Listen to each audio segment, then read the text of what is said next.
What's happening? Let's shoot a quick video. I got everybody out today. Quick video before I head in the crib for the night. Put everybody up for the night. Come on, someone, let's go. Come on, let's go get it. Yo, you go get it, Gray. Get everybody a quick little workout. Get Selma a quick little workout. Get Apollo a quick little workout. Moon just had hers. I ain't gonna pull it though. Good girl. Good girl. Good girl. But people that wonder, I do not have to teach them this. I do not have to tell them to do this. I just encourage them a little bit, and they handle business. But this goes a long way for doing their job. All Moon and Soma and Apollo all do personal protection, and they guard the house too very well. They guard the house very well, and Gray will get there too. But but exercises like this go a long way for teaching them how to hold and just putting the muscle and endurance on their bodies. Good girl. Again, I know I always say I don't really love for Gray to be off the ground like that, but we ain't gonna correct her right now. We just let her have a little fun. Good girl, Gray.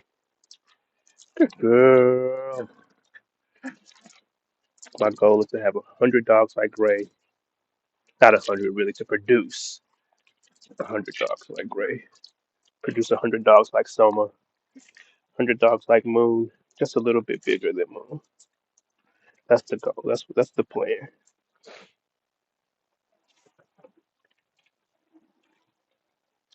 Hey boy.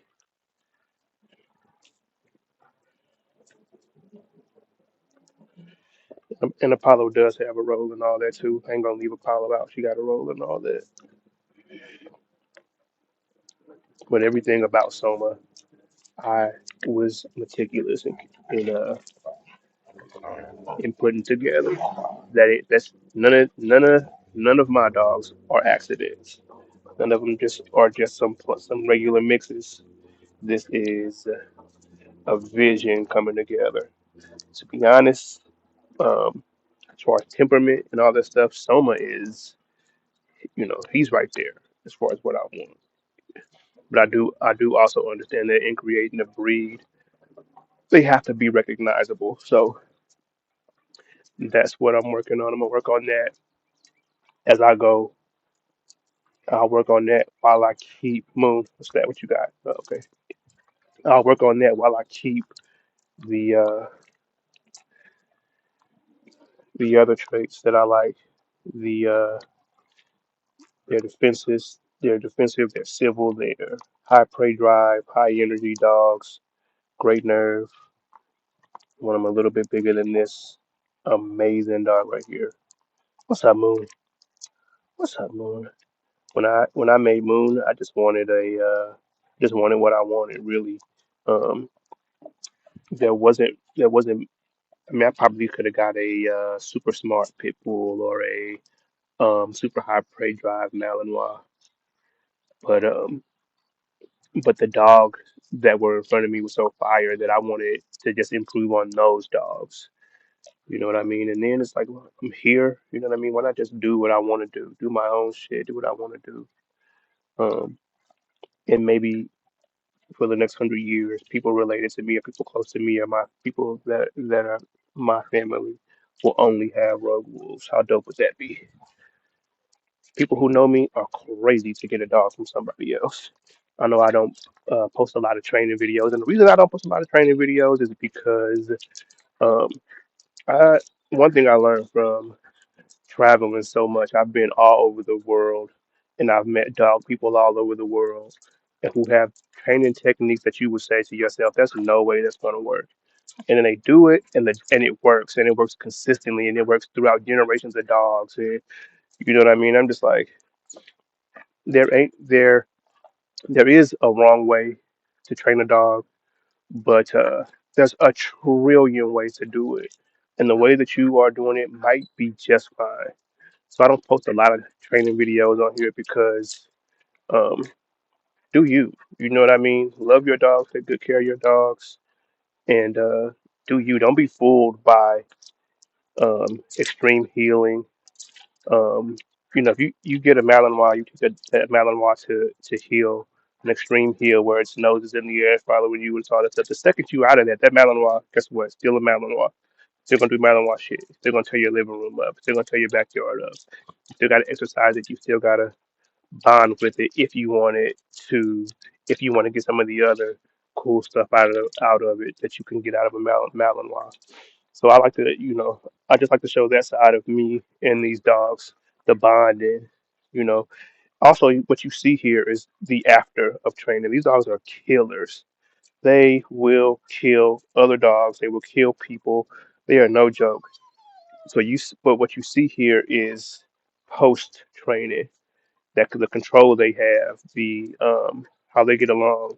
This is after all the training that we do. Again, like I say, I I try to show my dogs this way, so I'm not fooling people with the theatrics. Don't get me wrong, that shit's dope. If you For the trainers out there, I've been training over 20 years. You know what I mean? For the trainers out there who are doing that and they got their dogs and they're showcasing the trainability of their dogs, because that's necessary too. You know what I'm saying? It's necessary to have a dog that's trainable. Um, for them, um, it's dope. But don't be fooled. Don't be fooled. Think you're going to get a Malinois and your Malinois is going to act like that. Don't think you're going to get a Bulldog and your Bulldog is going to act like Soma, or some of the more. I won't use Soma as an example. I'll use Soma's dad as an example. Don't think that you're just going to get a Bulldog and it's just going to be like that dog. You got to put that time and work in, but do it your way. A lot of the stuff you see on the internet is dope. I am not knocking nobody for what you do, but it can be a little smoke and mirrors sometimes. And with Moon, I did all that stuff. We did all of the technical training that you could do. Moon can do everything. She probably knows 50 commands, and she can do them tight. She's good, but you don't really get to see the wild, natural version of her. And then sometimes I see her getting ready to go towards that, and then she looks towards me like, "Should I do this or should I not?" That's a little too much obedience for my taste. So I try to show these dogs the little wilder version to see what you'd get just in your house, in your yard, every day on a walk, left alone. What you get. What would these dogs do on their own? Who are they without any human interference, without any training? And this is what you get every time. All three of the dogs that I produced are just like this. Gray's a little wilder because she's younger. Obviously, she's like, I always use the analogy like if you ever watch some of the vampire movies when the vampire is brand new and it wants to bite everything, kill everything. That's Gray. She's like a brand new vampire, but I mean, she'll calm down. She'll get there, and I won't put too much obedience on her enough to where we can be in public and she listens on time. Um, and that's about it. You know, what I mean, that's all I really need from her because I still like to have fun with my dogs. I still like to have fun with them all at the same time too. Not one on one, not I don't got to put nobody else to do this. I don't got to worry about no fights. I mean, they will kind of. I got to stick. That's why you see them. They will kind of like her, with each other and all that kind of shit. Especially Moon. Moon to check them all. Where's Moon? Moon. She go. Oh, she's over in the woods in the trees. Um, but I don't have to worry about any serious fights.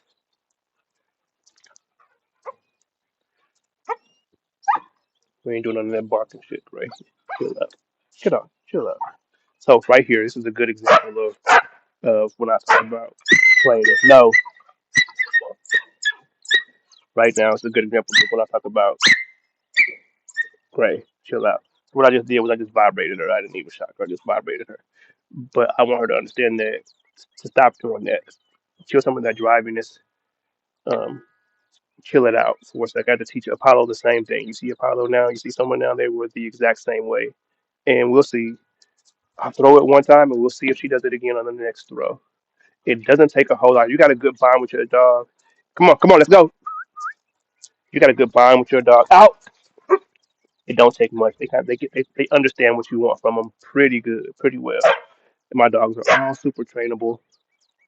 So no, no, no. So I don't have to do much. I can just give them one correction at a time.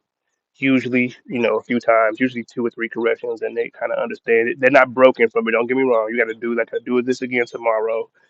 But I do this consistently, and I'll get what you see out of these three good dogs. And to be honest, that's how you create a good dog bonding. So when you can communicate with your dog, so they're just a vibration. When you can communicate with your dog, and I'm talking right now. So normally I would vibrate her, and then I would tell her no, but I'm talking right now. I'll give you an example. Great, come on, no. So I never do that without giving them an understanding of why I'm doing that.